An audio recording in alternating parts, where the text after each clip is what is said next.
Now, history isn't just carved in stone, but these drawings on 11,000-year-old rocks might be warning us about a freaky future. Both the Mayans and the people at Göbekli Tepe made big predictions about humanity's future. What's eerie is that despite being hundreds of miles and years apart, they used similar symbols. Now, let's get one thing straight.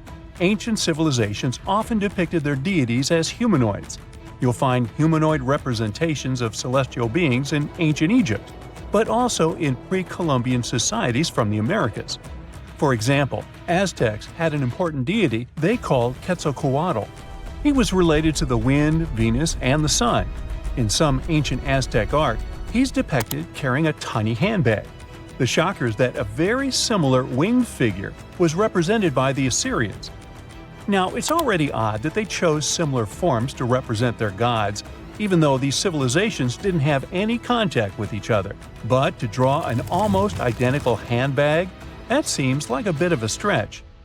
Of course, now, when we say handbags, we mean carvings depicting things that look like modern handbags. Not quite Coach or Prada, but you get the idea. Some theories suggest this mysterious handbag could be related to time travel. We've seen that Göbekli Tepe tells of a great flood that destroyed an ancient civilization. But during that civilization's time, they raised cattle and grew food. They knew how to handle seeds and grow crops. According to one theory, this stylish accessory could have been used for carrying seeds. Since Göbekli Tepe is believed to be near where Noah's Ark might have been found, the people of the area could have gathered seeds to plant in the New World after the Great Flood. Strange? Definitely. But so is everything we've been talking about, so let's roll with it. Another theory on the meaning of the handbag has a much more straightforward approach. In multiple ancient cultures, the circle was used to represent spirituality and non-materiality, but the square was often associated with concepts of the earth and materiality. So, what we modern humans understand as a handbag might be an image that symbolizes the reunification of the earth and sky, of the material and non-material elements of existence. Not a bad theory, I would say. But then, who am I? Some researchers, like Graham Hancock, are not convinced with these previous explanations. For him, Göbekli Tepe is all about little gray people and their contacts with ancient earthling civilizations. You see, right in the middle of this ancient site, there's a special pillar called Pillar 43, or Enclosure D. At first glance, it looks like an astronomical calendar. You see the scorpion? That's the Scorpion constellation. And that ball in the center? It's all about the sun's alignment. We know ancient societies like the Maya or Incas were stellar astronomers. So what's the big deal here? Turns out, the folks at Göbekli Tepe were talking about a massive natural disaster that wiped out all forms of life before their time. When astronomers recreated the angles and positions from Pillar 43, it showed an astrological setup from over 13,000 years ago. The stone also depicted a tragic event, a mix of a flood and a meteor shower. The headless man? That's humanity's tragic end. And the snake from the ground? Giant waves washing over the earth. And it's not just one stone telling the tale. Pillar 56 shows more of the Younger Dryas event, or as it's called, the terror from the sky. You see animals fleeing and waves crashing as the meteor shower hits. But wait, while Pillar 43 gives us the exact date of the last disaster, Pillar 18 in Enclosure D gives us the date of the next possible wipeout. The art depicted in this pillar zooms in on the constellation of Aquarius. Now, you might have seen the movie The Age of Aquarius or heard some woo-woo theories about how we're entering this phase right now. You see what I'm driving at? Göbekli Tepe might be giving us the date of the next disaster so that we have time to prep for it. These images could be a survival guide for humanity. Or not. Now, this would be bananas if it weren't for one piece of evidence. Let's check the facts. The Encke comet, discovered in 1786, used to be part of a megacomet, 100 miles wide, made of ice, metal, and rock. It broke up and formed a debris field. Now, instead of one huge comet, we've got millions of smaller ones. When the Earth passed through that debris, the folks at Göbekli Tepe saw a firestorm of comets, all coming from the Aquarius constellation. just like on Pillar 43. Now here's the supposed scary part. We pass through that same debris field every year. If you're watching this in September, October, or November, we're flying through it right now. It could happen that these debris fall onto the surface of the Earth all over again, repeating history. But so far, that's just a theory. The mind-boggling question is, how did the people at Göbekli Tepe know about an event that happened before they were all born? In 2019, excavations kicked off at Göbekli Tepe, about 40 miles from Göbekli Tepe. But research suggests it might have been settled even earlier. Göbekli Tepe seems to have been a place of worship or an observatory, but Göbekli Tepe shows signs of a structured society. Excavations at Göbekli Tepe reveal artifacts like intricate carvings, tools, and even possible remnants of buildings. This suggests that these people were not just hunters and gatherers, but had a structured society with spiritual or ceremonial practices. In 2020, researchers started unearthing several other settlements in the area, indicating that Göbekli Tepe was part of a huge metropolis. The whole site is known collectively as Tas Tepler. The thing is, the math around all this has scientists baffled. Around that time, Earth was just leaving its last ice age, and scientists used to think Stone Age civilizations were primitive. But evidence keeps showing up, proving that wasn't the case. For Göbekli Tepe to have existed with that level of tech 12,000 years ago, there must have been an even earlier civilization. That kind of tech doesn't just pop up out of nowhere. And hey, we've got plenty of other proof of advanced societies. Take the Mayans, for example. Recent discoveries have shown they were even more advanced than we previously thought. They built massive cities with roads up to 130 feet wide, painted white to guide travelers at night, a feat you'd expect in places like Portugal or England. These roads, sometimes elevated over swampy ground, formed a network of over 964 settlements, like a giant spider web. A bunch of scientists turned their eyes on this theory, but it could be the connecting point of everything we've been speculating about in this video. After all, the people from the sky could have come down and told the people from Göbekli Tepe about the destruction of a more ancient civilization than theirs. Or not. Remember, don't give up your critical thinking just because you see something on the internet. Anyway, Göbekli Tepe raises suspicions just as Stonehenge and the Great Pyramids of Egypt. When we mix little green aliens into the equation, it explains one way that surreal engineering feats were possible in these sites. But it also underestimates our human ancestors and their thinking abilities. One of the main characteristics of Göbekli Tepe's architecture are the T-shaped pillars. The heaviest of them weigh 20 tons and are around 20 feet. These pillars were erected perfectly, without so much as a dent in them. Sure, that's pretty hard to do without modern machines. But hey, maybe they figured it out and built it after much effort. Now, in case you don't know what I'm talking about, this old pal is supposed to have cracked the secret of the pyramid builders in modern-day America. He used it to build his own castle and other mesmerizing structures. So, hey, I guess we'll have to keep digging to find out the actual facts about it all, huh? Okay, what if I tell you that the extraterrestrials we all imagine as little green men may actually look like very normal Earthlings and chill in Europe? This is the Iberian Peninsula, and people living there are under suspicion. Ooh. Here's the reason. Somehow, parts of the most important artifacts that the Iberian civilization called Treasure of Valena are made of metal that simply can't be found on Earth, because it's metal from a meteorite.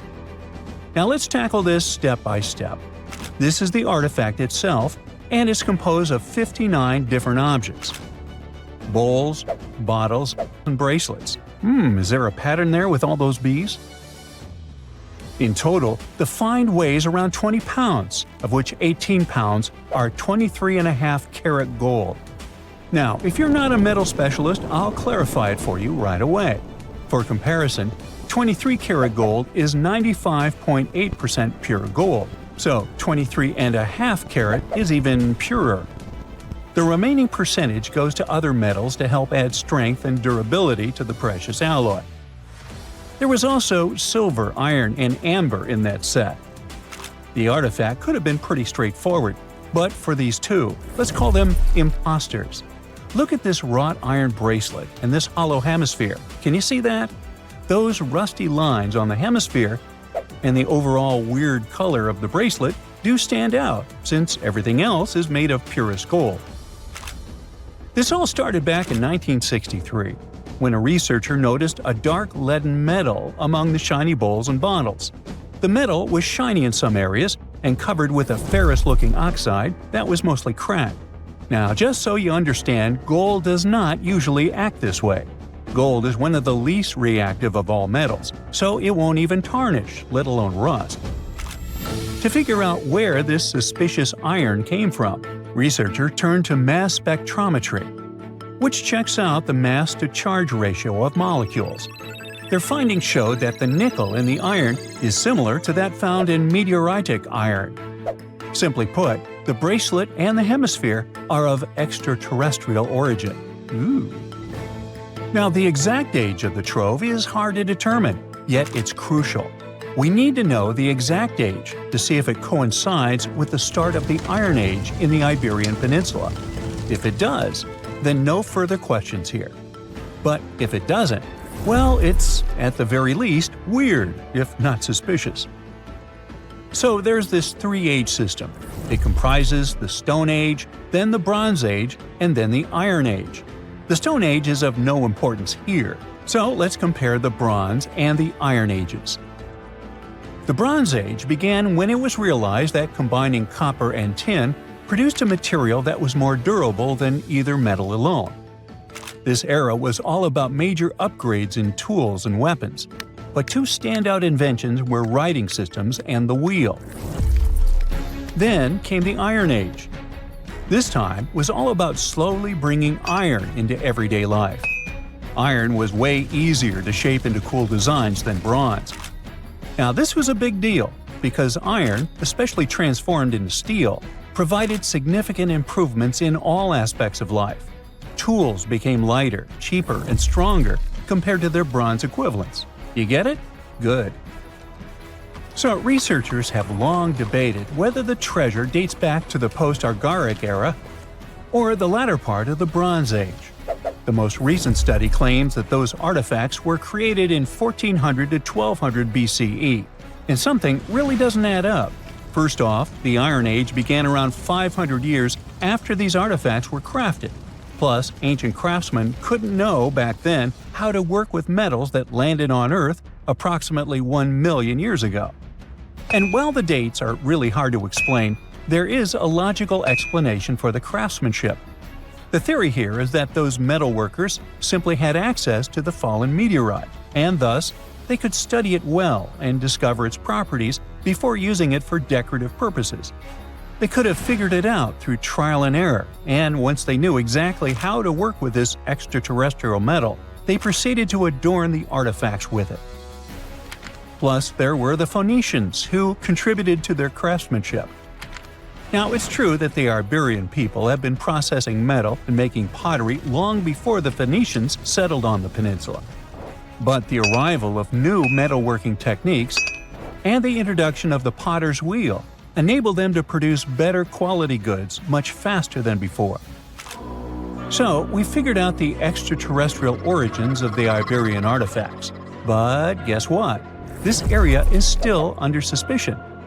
The reason for that is the language they spoke. You see, for most modern languages people use today, there will always be some proto-language. Say for Italian, Spanish, and French, it's Latin, hence their similarities. But wait, Iberian was largely spoken where modern Spain is, so why isn't Spanish similar to it? Well, the truth is, no language today is similar to the Iberian. Maybe only the Basque language, but it's because of some similarities found in their numerical systems.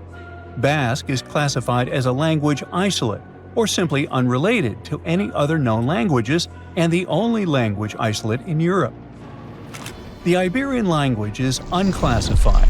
While the scripts written in it have been deciphered to various extents, the language itself remains largely unknown. And look at the alphabet the Iberians had. Looks like it doesn't really belong to our planet. But hold up, this one might be a bit of a stretch.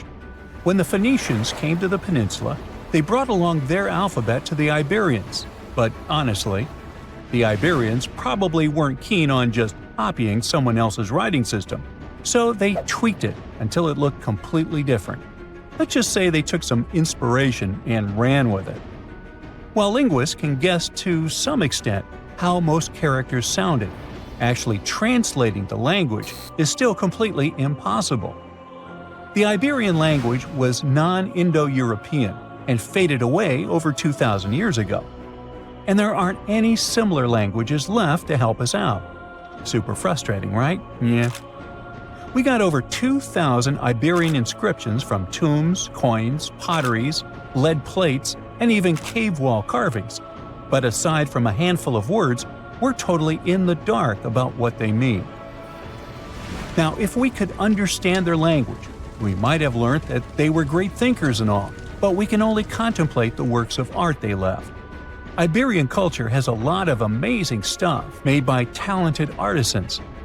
We're talking about not just metalwork and ceramics, but also detailed sculptures, textiles, jewelry, and other personal bling. But here's the catch. Making all those luxury items depended a lot on a big farming class. At the heart of Iberian society, most folks were involved in farming and taking care of livestock. Depending on where you were, the types of farming varied. For example, up in the north, they were all about growing grains, while down in Valencia, they focused on producing olive oil and other agricultural aspects. In the west, raising animals was the name of the game. Still, we don't have much information about the day-to-day lives of the many people doing this essential work. Yet, on the flip side, we know a lot about the upper class of Iberian society, who control these agricultural resources and hire the artisans. By the 7th century BCE, we start to see a group of Iberian princes who were living the good life, trading with the Phoenicians and enjoying fancy luxury items. You can spot this elite class in their burial practices.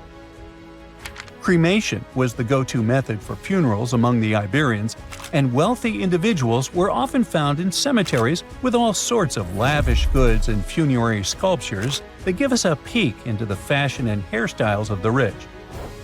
Interestingly, starting in the 6th century BCE, there was a noticeable drop in the number of recognizable burials, which suggests that these elaborate funeral customs became more exclusive to a small elite. Meanwhile, the fate of the majority, farmers, artisans, soldiers, and laborers, who made up a big chunk of the population, remains a bit of a mystery. It used to be a pretty advanced civilization, but it vanished without a trace. Researchers think it could have been due to some massive earthquake, but so far, we don't know for sure. Have you heard of Göbekli Tepe? It's an ancient site in Turkey that literally made historians rewrite history books. Over 11,000 years ago, a group of prehistoric humans crafted an enigmatic masterpiece that's even older than Stonehenge.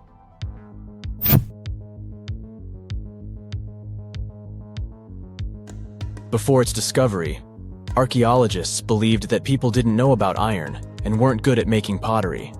They were sure that settled life only emerged with the need for agriculture. But Göbekli Tepe changed this belief.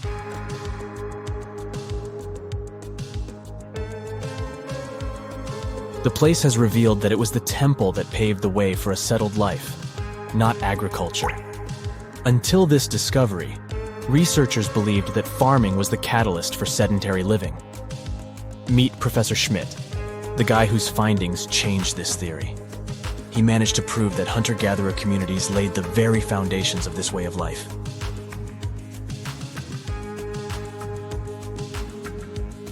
Back in the 1960s, other archaeologists visited the area, but they totally missed the mark. While surveying the region, they stumbled upon a hill with scattered limestone slabs and concluded it was just an old burial ground from medieval times. Little did they know that there was so much more to uncover.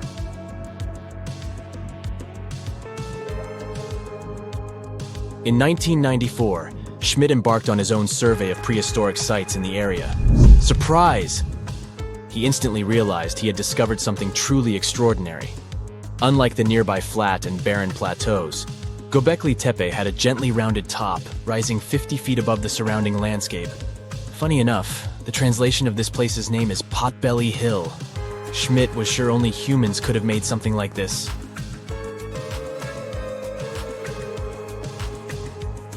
Those broken limestone pieces that were mistaken for gravestones turned out to be way more exciting.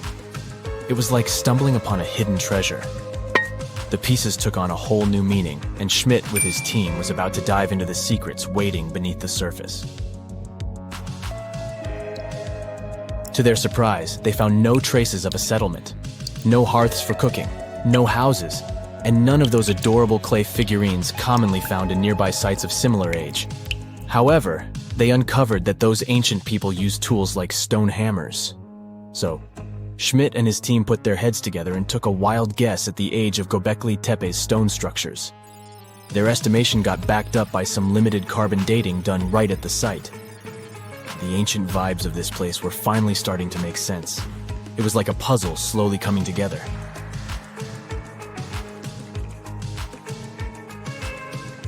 You may think that back then, people didn't have special tools to create something as cool as Göbekli Tepe. Not true. Turns out, these prehistoric folks used flint tools instead of fancy metal chisels. They were also skilled at chipping away softer limestone and crafting pillars right on the spot. Afterward, they carried the pillars a short distance to the summit and placed them upright. Once the stone rings were complete, they covered them with layers of dirt. Over time, they added new rings, and voila! You've got a cool hill to impress people in the future.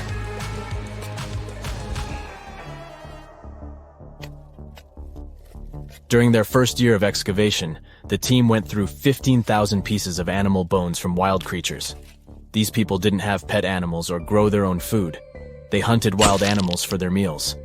But things were about to change, because the place had everything they needed to start farming. Scientists say they had wild sheep and wild grains that could be domesticated. And guess what? Just 20 miles away, geneticists found evidence of the world's oldest domesticated strains of wheat at a prehistoric village.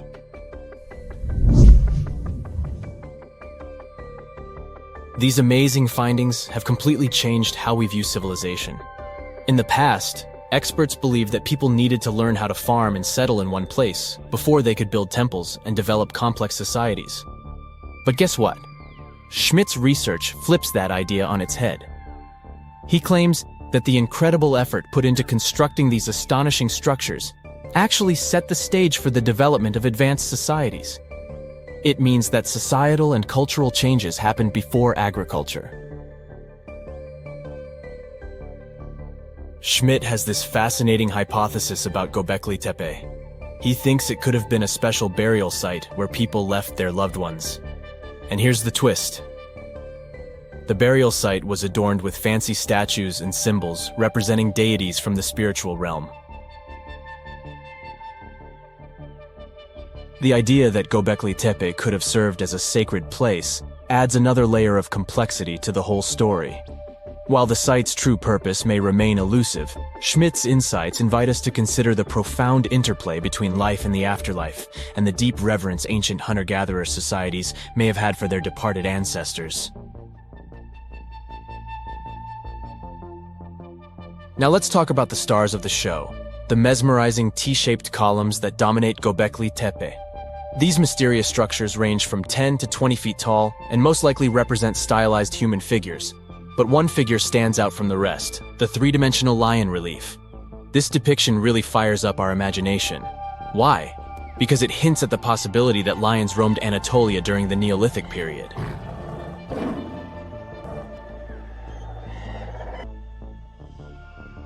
These standing stones are arranged in circles and placed in rectangular pits. Each circle has a similar setup. Two big T-shaped pillars in the center, surrounded by slightly smaller ones facing inward. Talk about a stylish arrangement. These towering pillars reach a whopping 16 feet and weigh between 7 and 10 tons. Some pillars are plain and simple, while others are like works of art with intricate carvings. Foxes, scorpions, and vultures come to life, crawling and twisting on the pillars' sides. But it's not just animals depicted on these stones. Some pillars have abstract shapes representing humans, and even small carvings of clothing items. Some of them even have belts. Now, there's one pillar that stands out from the rest like a rock star. This super old stone pillar suggests that a comet crashed into Earth. It happened during a chilly period that lasted about 1,000 years. Previous studies examining Greenland ice cores hinted at this comet theory, but now the carvings at Göbekli Tepe prove it right.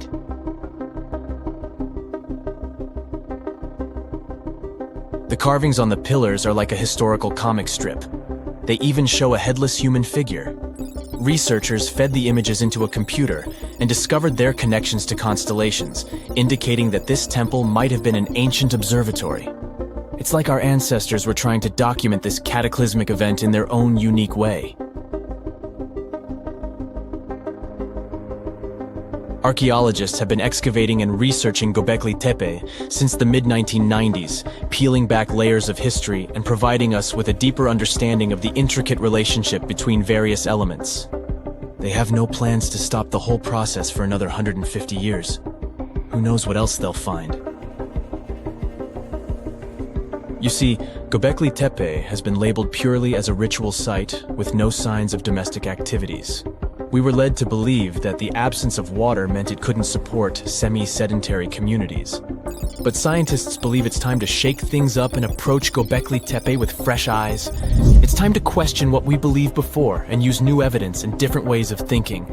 Like, there might have been a group of people living in the area who didn't stay in one place all the time. They moved around a bit but still had their own civilization, living in the area semi-sedentarily.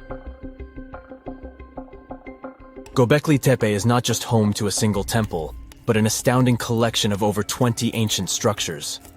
As archaeologists delve into the depths of this wonder, they are unraveling its unique layout, featuring two prominent focal points at the heart of each establishment, complemented by smaller structures and dividing walls. What's even crazier is that in this area, there are over 200 obelisks, which are narrow tapering monuments. Now, have you ever seen cricket balls that are 3 billion years old? Klerksdorp spheres were found in deposits of the mineral pyrophyllite in South Africa and rock the science world. They do look like tiny ancient cricket balls with seams-like lines around the middle. Back in the 1980s, some folks claimed these spheres had been made by an advanced pre-flood civilization we know nothing about. One museum curator shared stories about how they rotated on their own in a display case. There was also a TV show that invited a psychic who declared the spheres were pieces of an ancient spaceship. But according to geologists, these spheres are actually pretty common concretions or spherical objects formed by different minerals than the surrounding rock. The seam-like lines are just imprints from the host rock's layers building up over time. The Klerksdorp spheres come in different shapes, from noticeably flattened spheres to distinct discs. As for that episode when one of these spheres spun on its own, the curator of the Klerksdorp Museum cleared that up too. He said that when he put one sphere on its glass shelf when a journalist came to visit, the sphere naturally rotated a bit because it's round. The area where the museum is located often experiences earth tremors from gold mining activities nearby.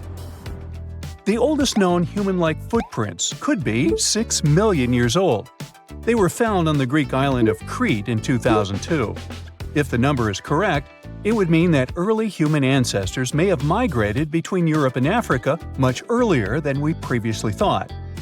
This doesn't mean Africa is not the cradle of humankind, though. It could just prove that early human ancestors moved back and forth between continents. Some researchers believe the footprints were left by a bipedal creature possibly related to an early human ancestor nicknamed El Greco. According to scientists who studied them, the footprints have a very human-like shape, with 5 toes and a parallel big toe. Some scientists are skeptical about it and suggest the prints might be from a late European ape. The new study analyzed fossilized marine microorganisms found in the sedimentary rocks to determine the footprint's age and prove it's actually 6 million years. The next amazing find that keeps scientists entertained is the Dorchester plot. It's a beautifully crafted metal vessel with some fancy geometric designs embossed in shiny silver. The pot was discovered in, who could have thought, Dorchester in 1852 under quite unusual circumstances. During a powerful blast, the pot broke into two pieces. Scientists believe it was originally embedded within a rock or boulder known as pudding stone.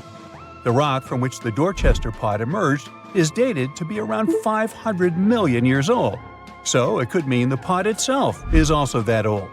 The current and less exciting theory suggests that the Dorchester pot is a Victorian-era candlestick holder. Such things were really trending back then, so it's not a surprise to find such fancy household item from that time. The Dorchester pot falls into the category of ooparts, or out-of-place artifacts. Those are objects that seem too advanced for the time period they're supposedly from. If we accept that the pot is 500 million years old, then whoever made it was way ahead of their times in terms of crafts and tech. One extra mystery is that the pot has an engraving of a plant that most likely disappeared from Earth over 100,000 years ago. Sounds like good proof the pot is really extra old. Now, it looks like the oldest map in Europe is a stone from 4,000 years ago.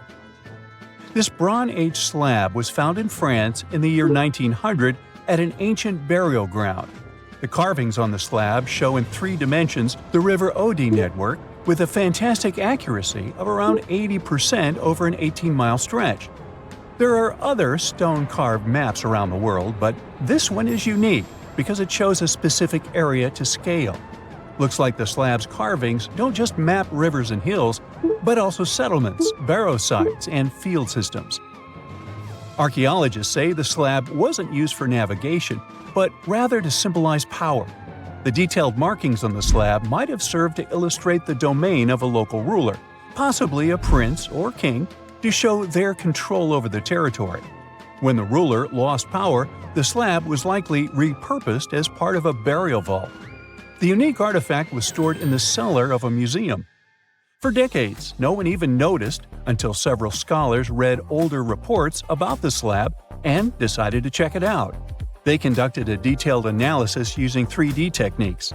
Their research proved that the creators of the slab had not only etched lines into the rock, but also modified its surface to reflect the topography of the landscape with high accuracy.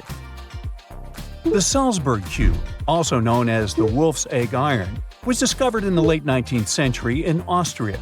Now, don't let the name mislead you. It doesn't look like a cube at all. It's more like a rounded object with 2 flat sides. Down the middle, there's a groove, and the surface is covered with pits and craters. This unique appearance is the reason why many people think it might be something out of this world. Workers accidentally found this artifact when they blew apart a piece of coal.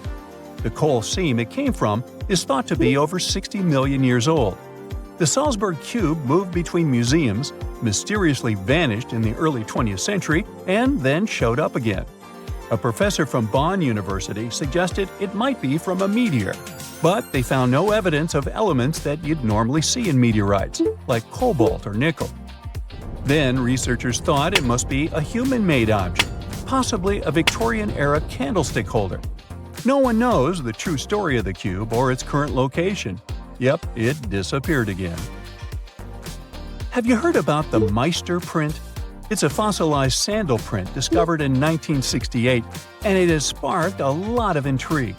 There's a trilobite inside the print, which supposedly went extinct around 500 million years before humans even existed. But many historians think this age is an exaggeration. When Meister found the fossil, it was authenticated. But the scientist who did it didn't confirm it was a human sandal print. He only agreed there was a trilobite there. When another scientist visited the site, he found a 6-inch impression he believed was from a child's moccasin. But the footwear seemed to be new. So, could it be evidence of time travel? Proof that humans existed millions of years earlier than we thought? Or a sign that someone else visited early Earth? Or is it just a rock formation that looks like a sandal print? We still don't have the answers. Back in June 1936, a couple was walking along Red Creek in London, Texas. London, Texas? Yeah, when they stumbled upon something unusual. It was a piece of wood sticking out of what seemed to be an ancient rock formation. About 10 years later, their curious son decided to crack open the rock to see what was inside. and he saw a hammer, which looked surprisingly modern. Then, one unique finds enthusiast decided that the rock encasing the hammer was from the Cretaceous period. This would mean that someone dropped a 19th century hammer while dinosaurs like Triceratops were still roaming the earth. So, if this hammer was truly from the Cretaceous period, then the whole evolutionary theory would be wrong. And if the hammer was modern, it would mean the Cretaceous rock formation it came from was much younger than we thought.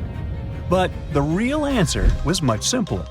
The hammer was indeed modern, and geological processes had encased it in rock. Minerals can harden around an object in a relatively short time. So the hammer was probably dropped by a miner a century or so ago, and the rock formed around it afterward.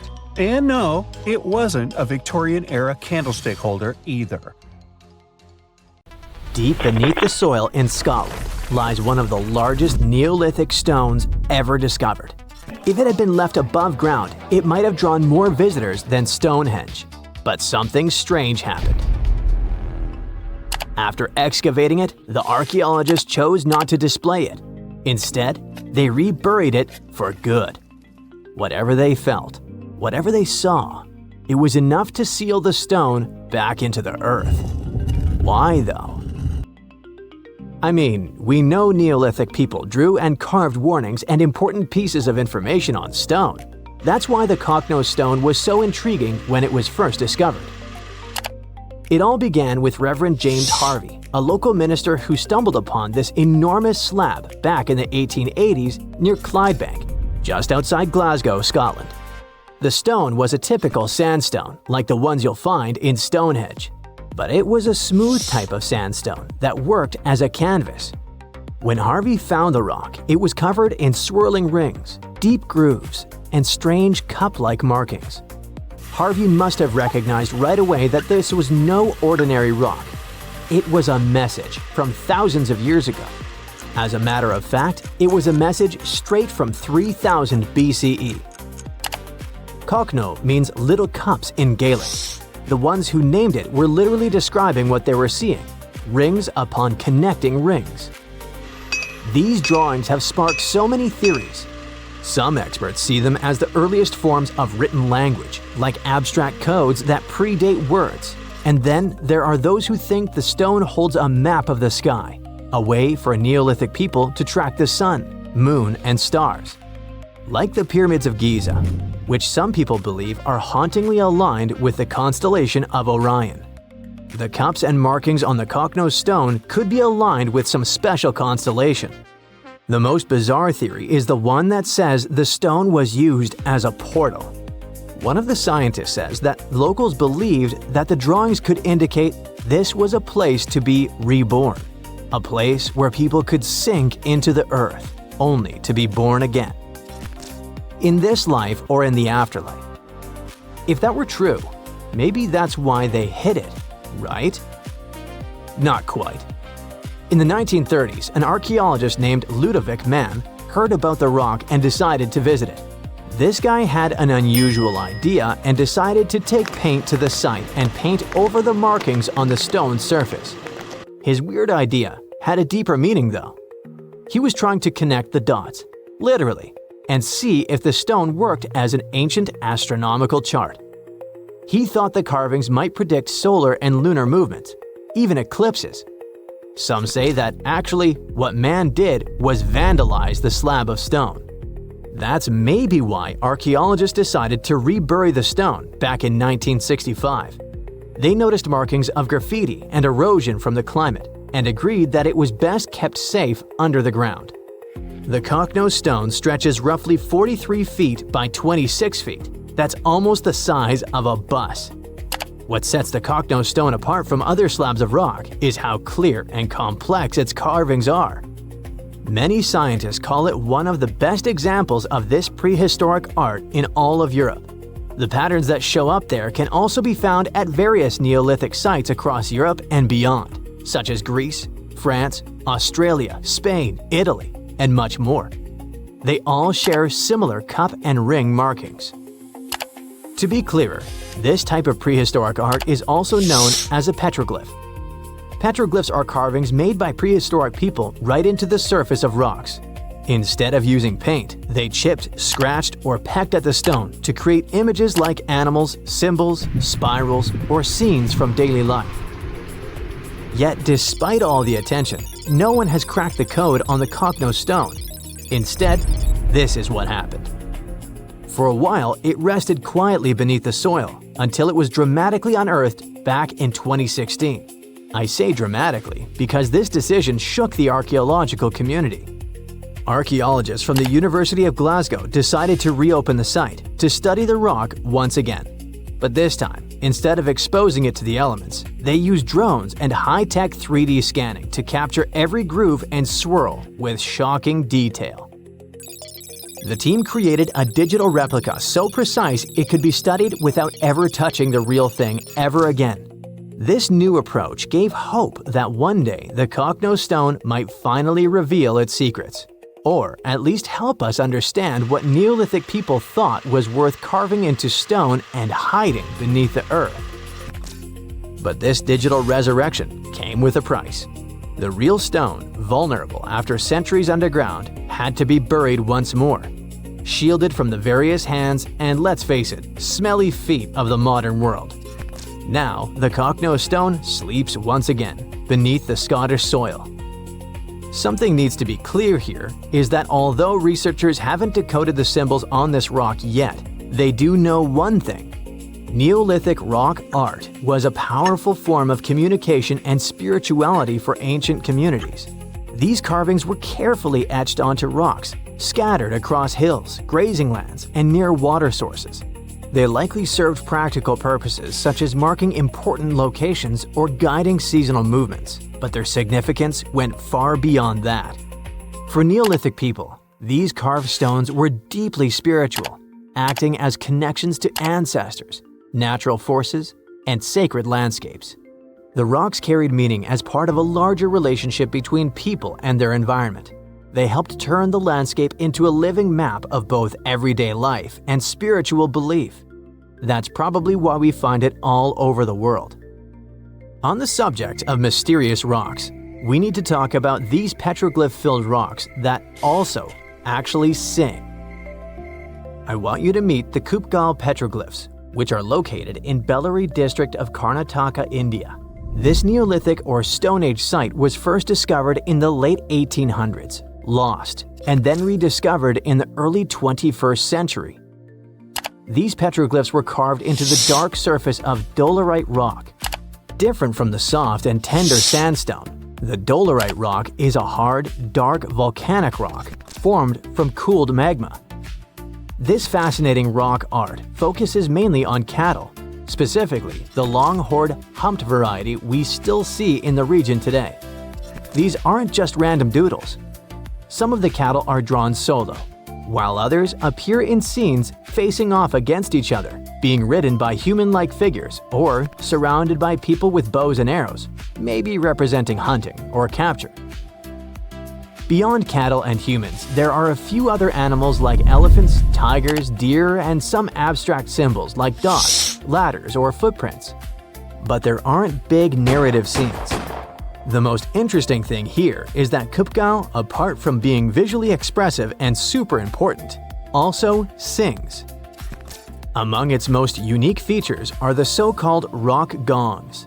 These rock gongs are boulders with natural cup-like depressions that ring out like bells when they're struck with smaller stones, often called a hammerstone. What happens is that instead of emitting a dull thud, the rock sings. It's like Earth's own xylophone. This is a real phenomena that can also be found in other parts of the world. These so-called musical rocks emit resonant metallic tones that can be heard for hundreds of feet. Most rocks, when you hit them, don't produce sound because they absorb energy. But certain types of rocks, usually the harder ones, are more dense and at the same time elastic enough to vibrate when they're struck. In many ancient cultures, sound was used for more than mere entertainment. For many cultures, sound was used as a bridge to the divine. So researchers suggest that these gongs might have been used in spiritual ceremonies and gatherings. So hi, How about exploring some cool and unusual artifacts from the past? Let's go!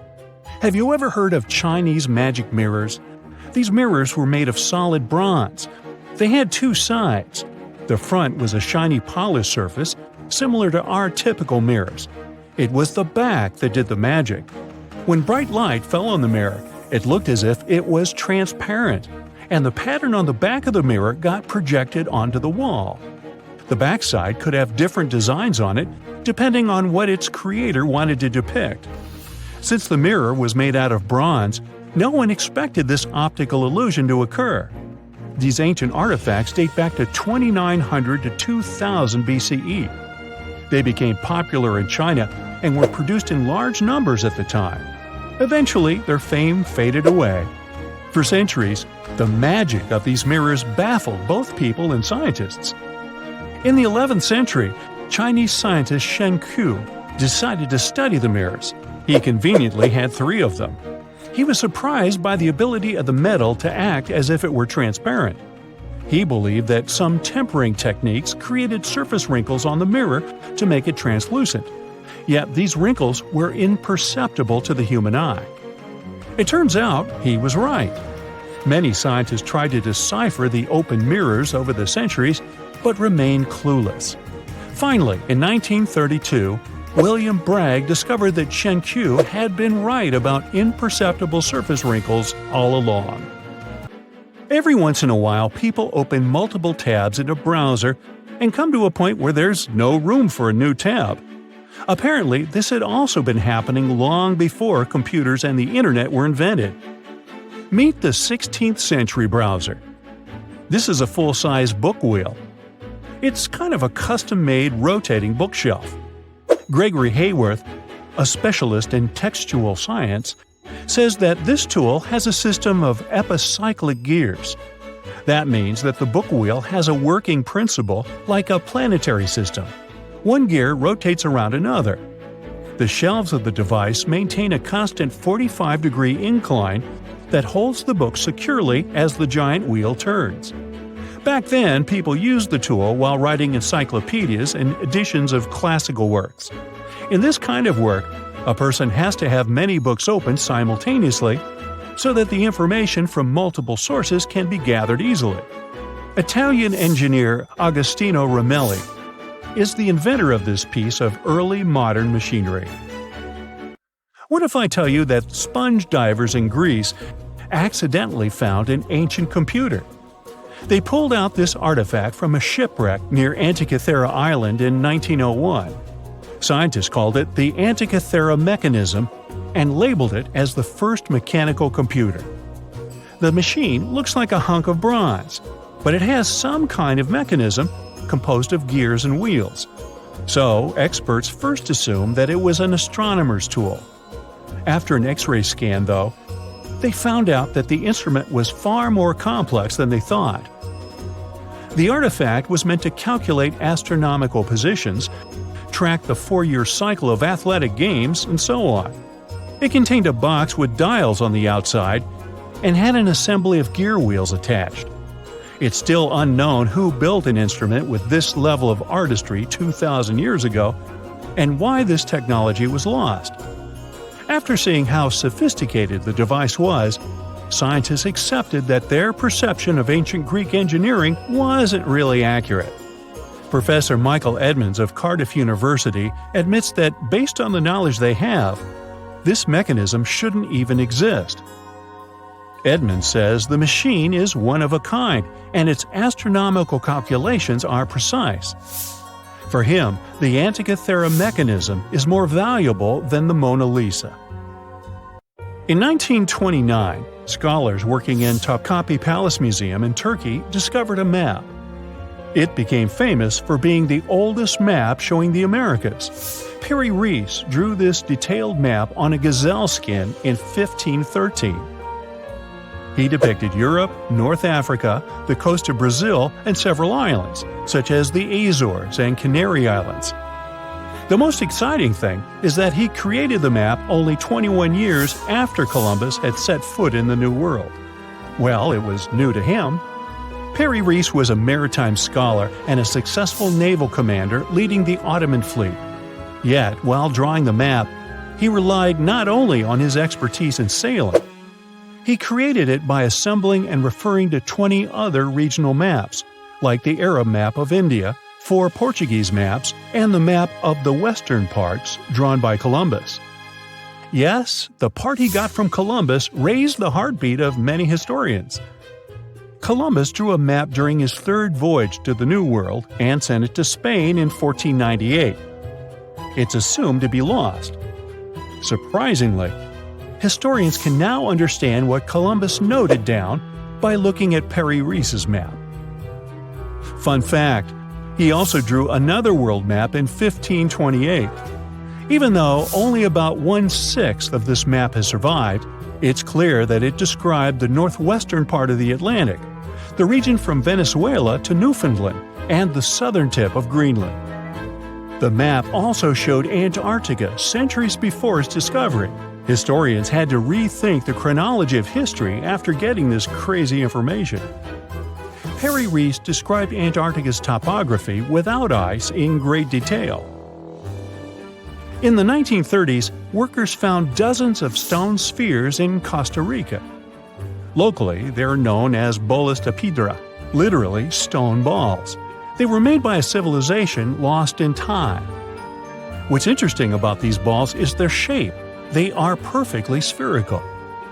How ancient people could make such precise shapes is a mystery.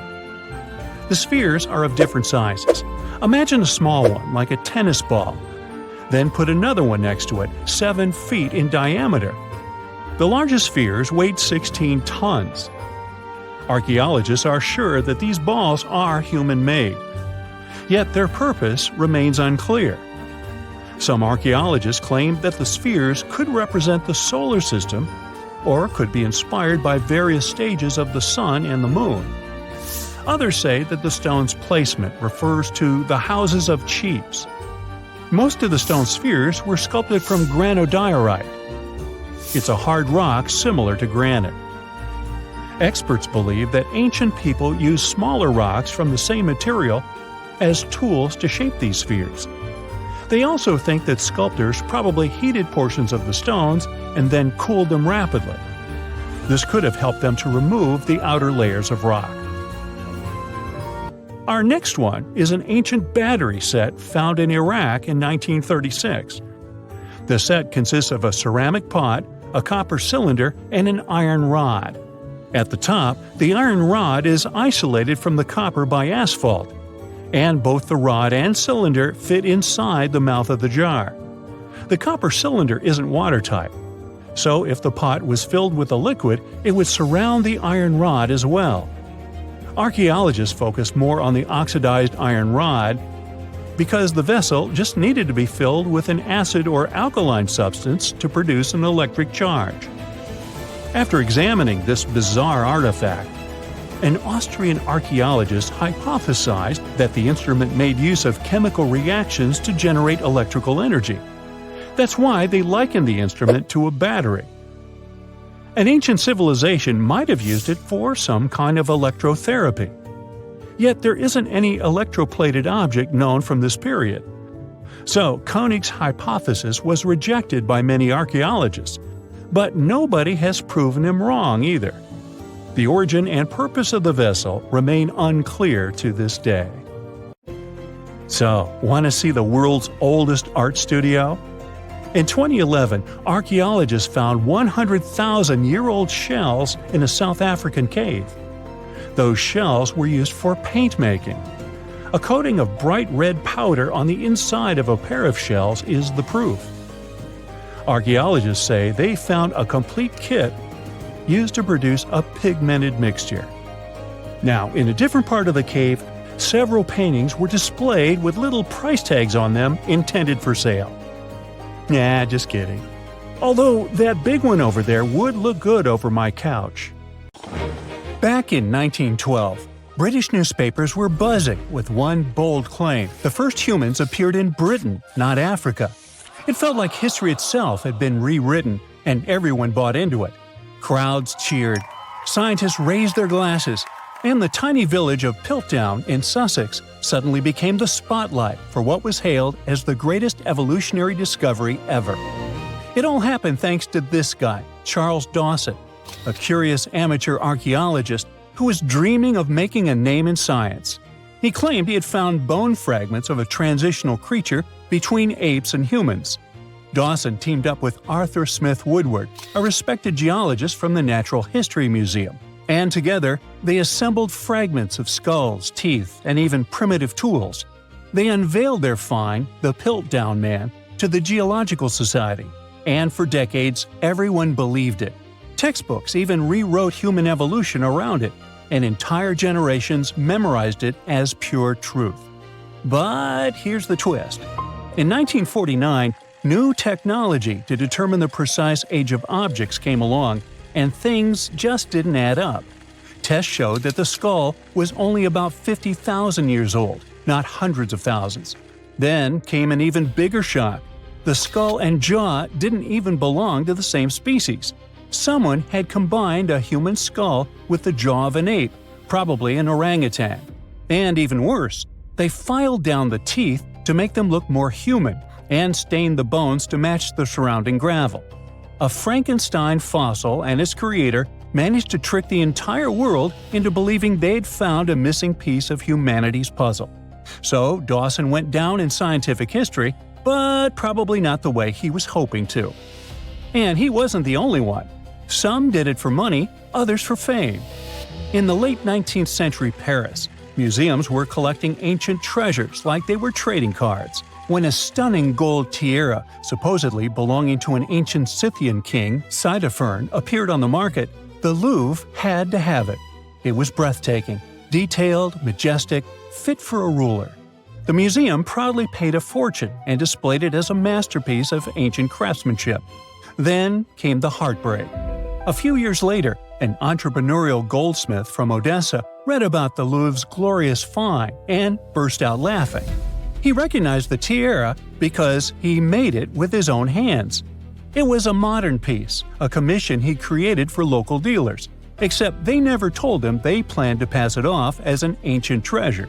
The Louvre was humiliated. Once again, the whole world believed in a beautiful lie, and the goldsmith who had just made the museum look ridiculous ended up famous in the world of art. The tiara still holds the Guinness World Record for the greatest goldsmith fraud of all time. Another story of a well-planned scientific hoax takes us to a quiet town of Cardiff, New York, a couple of decades before the Louvre incident. In 1869, workers digging a well struck something hard and enormous. They uncovered what looked like a petrified 10-foot-tall man lying in the earth. Crowds poured in from miles around to see it. Preachers called it proof of the biblical giants mentioned in Genesis. Scientists debated whether it was fossilized or divine. Within days, the Cardiff giant became a sensation. People paid good money to see it, 50 cents a ticket, which was a lot back then. Later, it turned out that a man named George Hull carved the mysterious giant from gypsum after an argument with a Methodist reverend. Hull just wanted to prove how easily you can fool people, especially religious believers, unlike himself. So he buried the fake giant, and it worked too well. Even after experts exposed the hoax, visitors didn't care. They kept coming because they wanted to believe. Over time, the giant changed ownership several times. You can now see it at the Fenimore Farm and Country Village Museum in Cooperstown, New York. Well, speaking of museums, you might have seen crystal skulls that glow under light, presented as sacred artifacts from Mesoamerican temples. Yes, that skull from an Indiana Jones movie with ancient Aztec powers or even extraterrestrial energy. So, museums displayed such skulls proudly until scientists at the British Museum and the Smithsonian decided to give them a closer look. And what they found shattered the myth. They found that the skulls were made with modern rotary tools and abrasives that ancient carvers didn't have. In other words, someone in the 1800s or 1900s made them using modern machinery and fooled the world. They weren't messages from deities or some advanced creatures from space, just very fancy paperweights that tricked so many people into believing in some ancient superpowers? Well, let's jump several decades closer to the present day, shall we? In the 1960s, Yale University revealed what looked like a discovery that could rewrite world history: a 15th century map showing North America labeled Vinland. It meant Vikings had mapped America long before Columbus. The headlines were sensational. The idea was romantic: explorers crossing icy seas century before Europe even knew America existed. But something just didn't add up. The parchment was generally medieval, but the ink wasn't. Decades of testing revealed it contained titanium dioxide, a pigment invented in the 20th century. In 2021, Yale confirmed it. The Vinland map was a modern forgery, drawn over old parchment to make it look ancient. It wasn't proof of Viking genius, but rather of human cleverness on one side and the tendency to be easily persuaded on the other. And when we speak of persuasion, you don't have to try too hard when a really trustworthy source like National Geographic shares something, right? Well, in 1999, it presented what it thought was the ultimate discovery: a fossil that bridged the gap between dinosaurs and birds. It was called Archaeoraptor, and it was going to change everything we knew about evolution. The fossil came from China, and on first glance, it was perfect: a dinosaur tail, bird-like wings, and bones that seemed to tell the story of flight's evolution. But soon, paleontologists started whispering. The bones didn't quite line up. CT scans revealed the ugly truth. It was literally glued together from parts of different species. A dinosaur tail from one fossil, a bird body from another. Someone had Frankensteined the fossils to make a more valuable specimen. The embarrassment hit hard, especially for National Geographic, which had built an entire story around a fake the world liked to believe. Now, if you think scientific hoaxes are all in the past because of all the 20th century high-tech, here's a surprise for you. In 2020, the Museum of the Bible in Washington, D.C. made a stunning confession. All 16 fragments of its prized Dead Sea Scroll collection were modern forgeries. They'd spent millions acquiring what they thought were sacred 2,000-year-old texts, only to learn they were made of ancient leather painted with modern ink. The forgery was so advanced that even experts were fooled at first. But after detailed forensic tests, it became clear the holy relics were anything but holy. It wasn't just about money, it was about faith. Thousands of visitors had stood in front of those glass cases, feeling awe, reverence, and connection, only to learn it was a show built on lies. And finally, it's time for one of the eeriest hoaxes of all. In 2000, a mummy surfaced in Pakistan, claiming to be a 26-year-old Persian princess, the daughter of Xerxes. They found her in a gilded sarcophagus, wrapped in golden robes. Her face was eerily well preserved. Archaeologists were stunned, but something about her looked wrong. CT scans, linguistic analysis, and radiocarbon dating revealed the horrifying truth. The mummy wasn't ancient at all. She was a modern woman, and someone likely took her life and then mummified her to sell as a fake relic. Well, yikes. The story went from exciting to tragic overnight and broke many hearts. What was supposed to be a royal miracle turned out to be a human crime and yet another lie.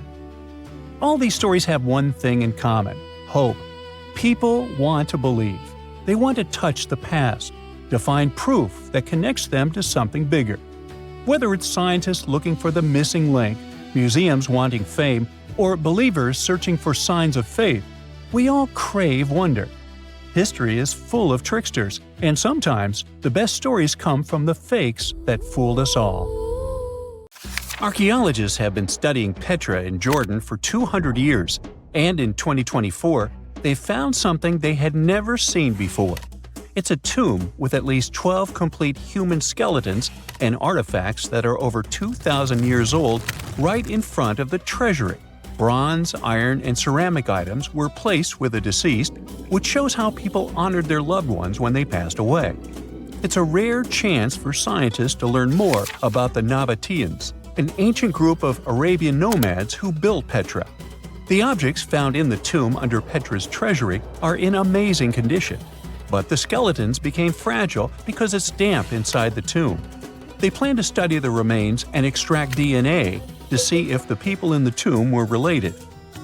While some scientists are solving tomb mysteries, others have trained AI to find new ancient sites for them. They've created an algorithm that works with a special type of satellite imagery.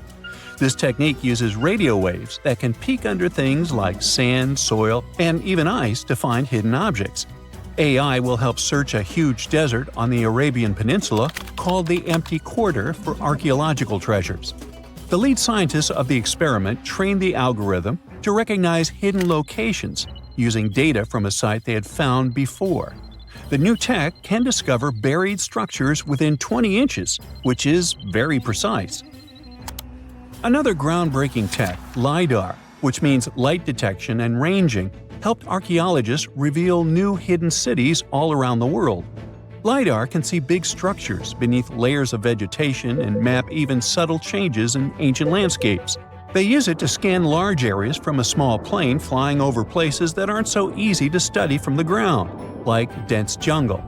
In 2024 alone, they found new Maya settlements in southern Mexico, gardens, roads, and rivers in Ecuador's Amazon rainforest, ancient ruins on the Pacific island of Tonga, and the remains of two medieval cities along the Silk Road route in Uzbekistan. Maybe some smart technology can also explain what Marge Simpson is doing on Earth in an ancient Egyptian tomb from 3,000 years ago. The drawing featuring a woman with yellow-colored skin, a blue crown, and a green outfit is alarmingly like the famous cartoon character. If you don't see a resemblance here, I hope you'll at least enjoy an amazingly well-preserved necklace with amethyst and agate beads. It's from another recent find from Egypt, an ancient tomb with 11 sealed burials near Luxor. Archaeologists also found two copper mirrors, one with a lotus-shaped handle and the second with a unique design of the deity of the sky, women, fertility, and love in ancient Egypt. The hair of the figurine was originally made from almost 4,000 mud beads. Another awesome find from 2024 is an ancient Greek shrine with intact burials, a sarcophagus, and plenty of gold inside. They think it was built before the year 300 before the Common Era, and the marble lions, also found inside, were made from the same marble as the Parthenon in Athens. Greece is so full of ancient treasures that the city of Thessaloniki will house around 300,000 of those artifacts in their new subway system. Meanwhile, archaeologists in France have found a monument unlike any other, and they can't figure out what it was used for. It's direct proof that people used to live here between the Neolithic and the early Iron Age periods. The coolest part is a monument made of 3 unique shapes that fit together like puzzle pieces. Some gravel found in the monument could mean there used to be a wooden fence called a palisade. People who built it probably used it for protection or decoration. The team studied the layers of soil around the monument to learn more about its origins.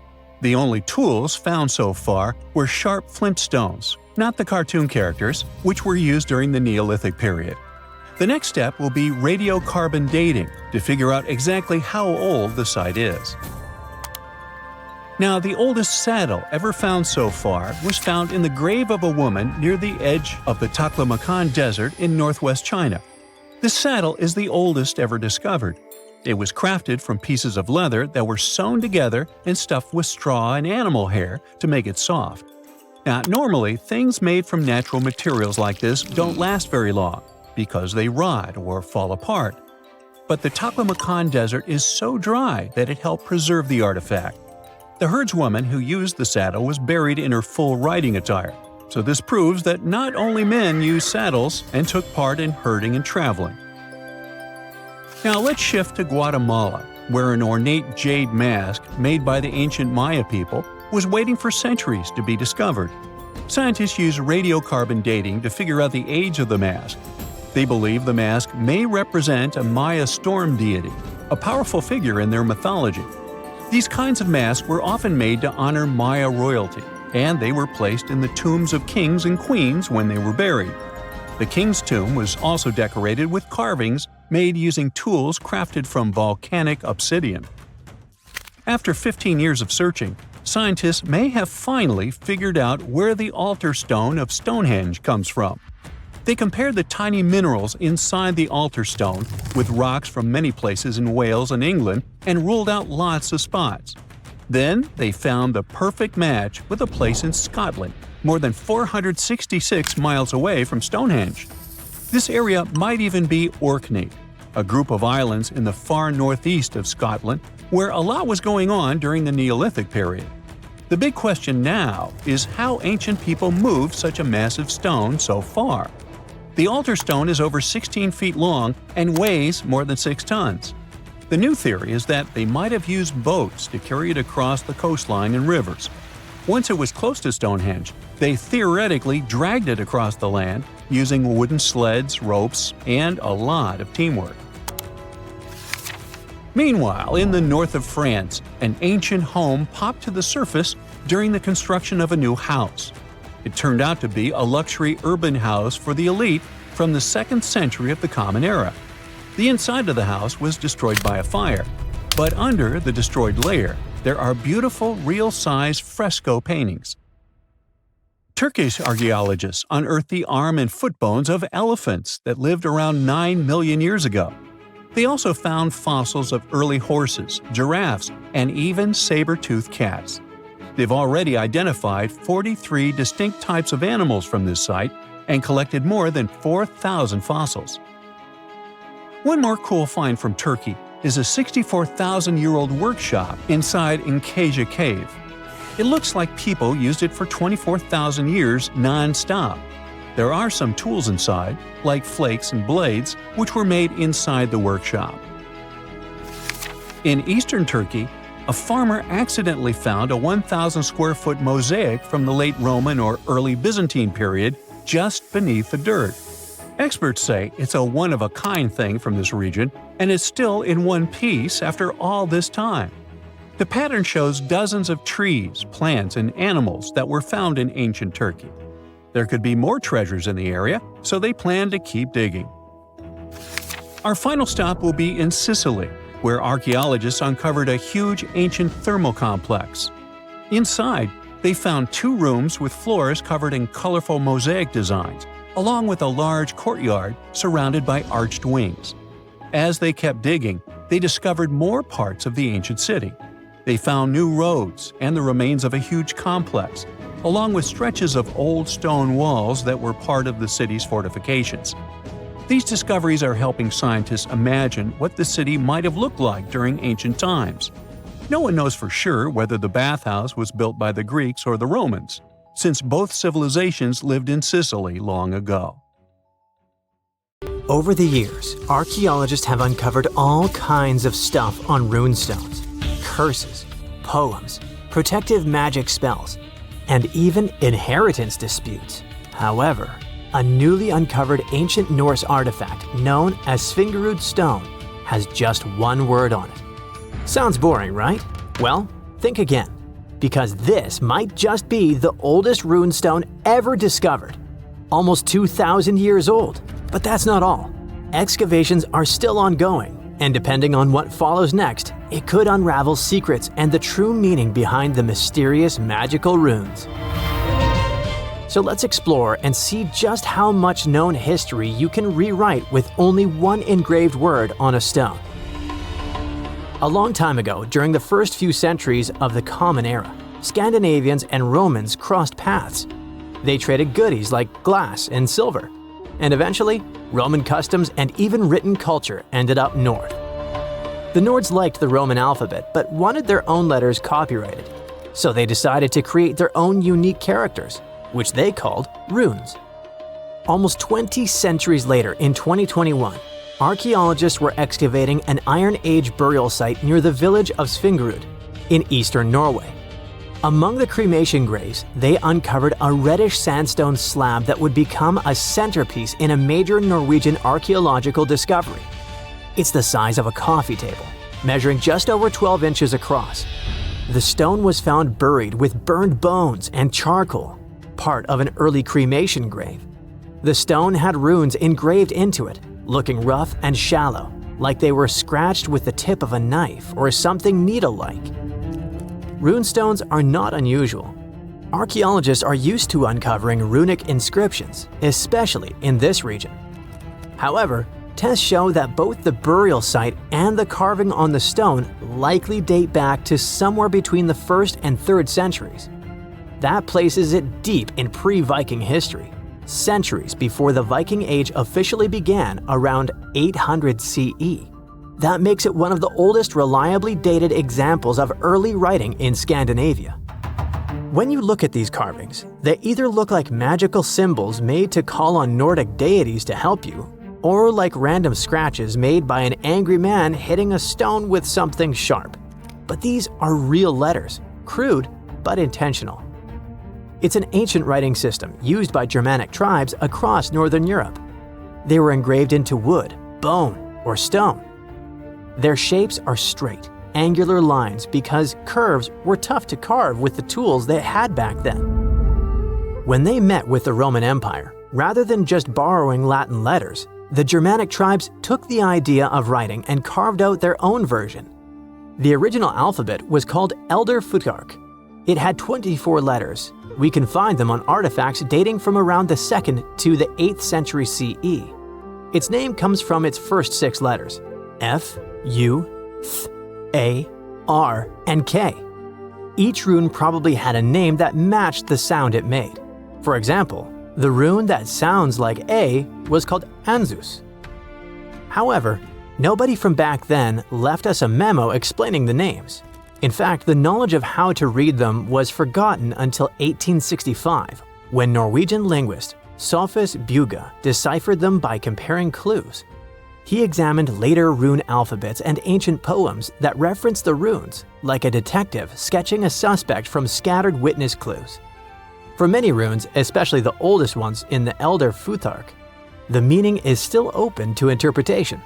They weren't common knowledge, which is reflected by the fact that only some 350 surviving inscriptions remain. This changed eventually when the Scandinavian language evolved from Proto-Norse into Old Norse, spoken by mighty Vikings. The Elder Futhark was reduced from 24 to 16 runes to reflect the changes in the language, thus becoming the Younger Futhark, which was far better spread. Runes weren't really used to write books or keep daily records. Instead, you'd find them carved on gravestones, weapons, and various tools. It's believed that people used runes to show ownership, honor loved ones who had passed away, leave short messages, or sometimes for protection or magic. In the early days, some runes probably had special spiritual or ritual meanings too. One interesting fact about runestones specifically is that they were often used for self-promotion or boasting, like an ancient social media status or a tweet posted on a wall, or better said, a stone. One such example of a runestone from the 11th century where a man named Vigmund had it carved for himself, calling himself the cleverest of men. He even added that he was a ship captain, and yes, he made sure everyone knew that while he was alive. In the Old Norse poem Havamal, Odin says he hung on the world tree for 9 nights, pierced by a spear, to gain knowledge of the runes. This goes to show just how powerful and mystical those symbols were perceived to be. It's fitting that the word rune comes from a Proto-Germanic word which can be translated as secret or whisper. There's a common saying about power being in words, and for the old Germanic tribes, that power felt like actual magic. It's also why it's important to know when this magic came to be. And this fingerroot runestone tells us that. But it's not just when it was written, it's also what's written on it, where, and why. The location where this fingerroot stone was discovered is already a significant archaeological site. It's famous for its incredible discoveries, including the remarkable Geirmundbu helmet, the only Viking helmet ever found in Norway. The stone was placed in a cremation pit, alongside the remains of an adult and a few personal items. Thanks to charcoal and bone samples, researchers can figure out how old the runestone is by using a method called radiocarbon dating. The fingerroot stone isn't the first ancient Norse artifact with runes that archaeologists have discovered, not even close. People carved runes into all sorts of everyday objects like combs, jewelry, and knives long ago. Some of those might even be just as old. Other finds have runes, but they're often broken, loose, or don't have clear dating. However, with radiocarbon dating, scientists have confirmed that the fingerroot stone is really the oldest runestone ever found. The writing on it suggests that it was part of a ritual and might have even been a message to the deceased. The inscription isn't long. It's just one word, Idiburg. No one knows exactly what it means. The clearest part says Idibera, and most researchers agree it's probably a name. Maybe Idibera in a genitive form, meaning of Idibera or belonging to Idibera. So this could be the name of the person buried there or someone being honored. There's a decent chance it's a female name, possibly making this the earliest known female rune inscriber in history. But researchers now believe that this fingerroot runestone is a part of a bigger monument. They found more than a dozen sandstone pieces scattered across several graves at the site, and when they assembled them in the lab, they fit together like a puzzle. This suggests they all came from one single upright stone. The main piece with the inscription was found in one grave, but other similar pieces were buried in nearby cremation pits. Archaeologists think it was broken and reused in a ritual, maybe to connect different people or generations who had been buried there. Instead of just marking one grave, it might have first been a memorial and was later put back into the other graves as a symbolic act. Some even speculate that the runes might have been carved by different hands throughout various time periods. This fingerroot stone might be small, but as the oldest runestone ever found with a secure archaeological context, it could be the key to how writing first took root in Northern Europe. This Norwegian archaeological discovery proves that runes were already tied to ritual, memory, and maybe even women. And if it's just a fragment of a larger monument, we've only seen part of the picture. Ancient Norse artifacts like this reshape what we know about pre-Viking history. And with luck, more runestones will follow, maybe even from another female rune inscriber.